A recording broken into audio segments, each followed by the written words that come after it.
Good morning, Luz Viminda.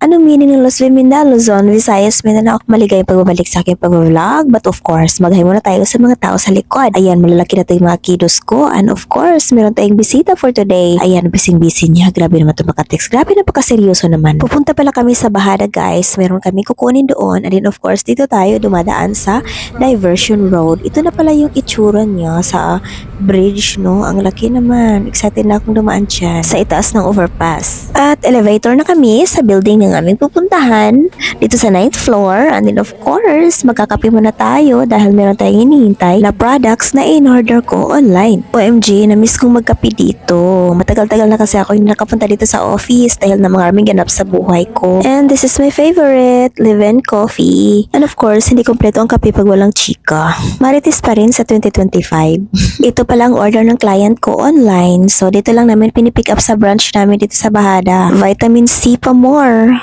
Kaya naman, uso kasing sipon ngayon. Ayun, after 30 minutes of tambay, umuwi na kami kasi nga ang lamig doon. Gwapo na akong pamangkin, Yan, ganaga na gani. Iyaan, gwapo kayo to, iyaan, Uy.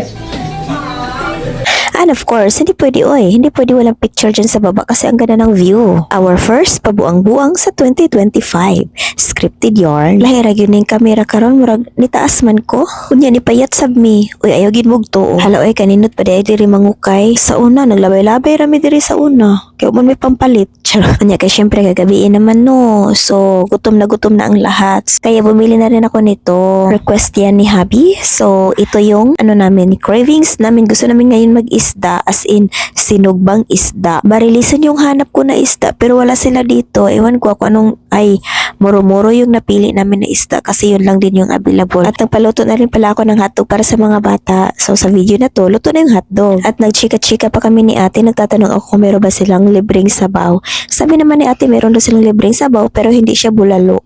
Ano yung pinakulo ang buto-buto daw yun ng pork. So ayan, binigyan niya ako ng 2 servings. Thank you po. Tapos tanong ko kay ate if maanghang ba yung sabaw niya. Sabi niya hindi, bibigyan niya lang daw kami ng sili. So ayun, tinulak ko sa Irene para siya na lang kumuha ng sili doon. Ang lakas naman kasi ng karaoke ni ate. Halos hindi kami magkarinigan. Kaya pinalapit ko na talaga sa Irene sa kanya. Ang ending pala, wala na palang sili doon. Kaya kalamansi na lang para sa isda. Ang sabi dito na pamangkin ko, dito na lang daw kami maghahaponan. Kasi naman naka-ready na daw yung food.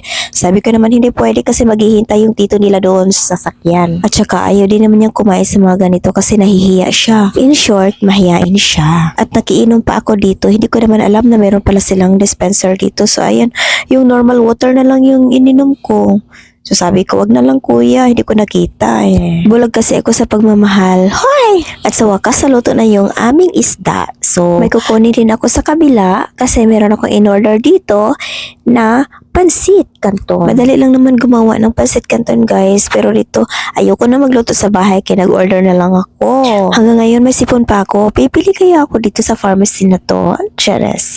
But of course, hindi yan sadya natin. So, ito yung mga pricing nila guys. Oo, masarap naman sila dito kasi yun talaga binabalik-balikan ko yung pansit canton talaga. Pero this time, chicken yung ko kasi wala silang seafood. Parang gusto kong mag-dine in dito in the future. Kasi along the highway siya. And then marami ka makikita sa paligid. No, ng mga pagkain din. May church sa gilid. And then pwede ka rin dito mag-imot-imot while waiting sa order mo. Ayan, hintay ko yung tren. O ayan, pastilan. Akala ko picture video pala. Madlungon man akong friend oy. Tagsarabi may magkitaan. Gikan pa ba yung taon na siya bislig. Ayan, ibiyahe ko na siya pila ka oras. Aro lang mo visit sa yung family. Of course, ako. Na ang ating bango. Let's go!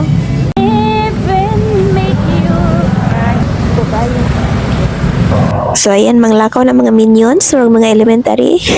Bitaw ay mo palita diri o patatas kasi gagawa ko ng mashed potato para sa husband ko. Kasi pang papartner niya doon sa manok na pula na binili ko, yung sa lechon chicken ba. At saka bumili na rin ako ng saging kasi unggoy tayo. Ganahan ko ani guys, kanang dili pagod siya kayo as in hinog.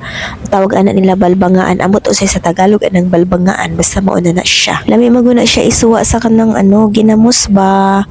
Diba? Mayaman kasi kayo kaya hindi ka makarelate. Charot lang. But of course, no, ayan, gusto kong bumili din ng isda. Gusto ko kasi yung matambaka para sa bawon. Kunya kay wala masili matambaka diri, kanilang daw kuno na isda. So, ayan, human dito, nihapit ko diri, kay gusto ko magpalit og butter, of course. Kay mo man ni kailangan sa mashed potato, no. Wala man gud na ako na check if napa pa ko'y butter para to make it sure, magpalit na lang ko balo mag-double kaysa walay stock, di ba? Kani nga tindahan guys, dulo ni sa among subdivision. So every time nga magpa-laundry ko o magpalit og mga ginagmay diri ko sa ilahang tindahan. So mo na nagpa-laundry na jud ko, no. Nasuguan pa na ako akong bisita, maulaw sad ta.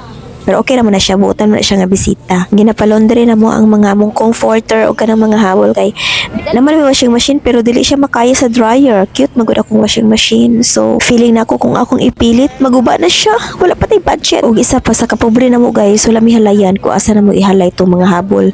So nagapalondre lang may para diretso na sa cabinet inig-uga mo na ako mabayran. Og ni ato na pud biglaing tindahan para bumili lang ng Doritos para sa husband ko. Ito talagang pinaka-paborito niyang chichirya sa buong buhay niya. Grabe naman yung chichirya na yan. Tag 177 talaga yung isa.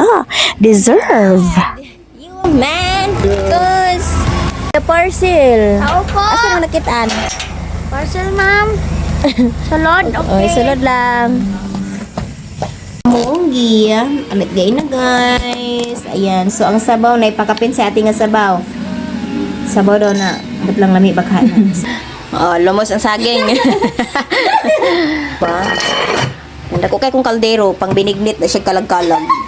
And then, nagluto na ko og pang mashed potato sa kong Banabel. So, paborito kasi na niya.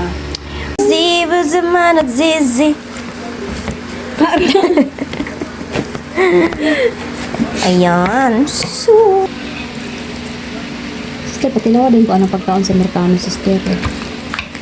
Yes, Aka lang di ba lang niya tan? So ayan na guys, kumakain na kami ng dinner. And then, napaserve ko na rin yung food ni Habi.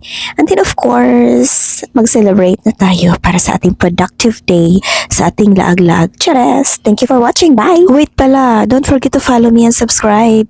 Bye-bye!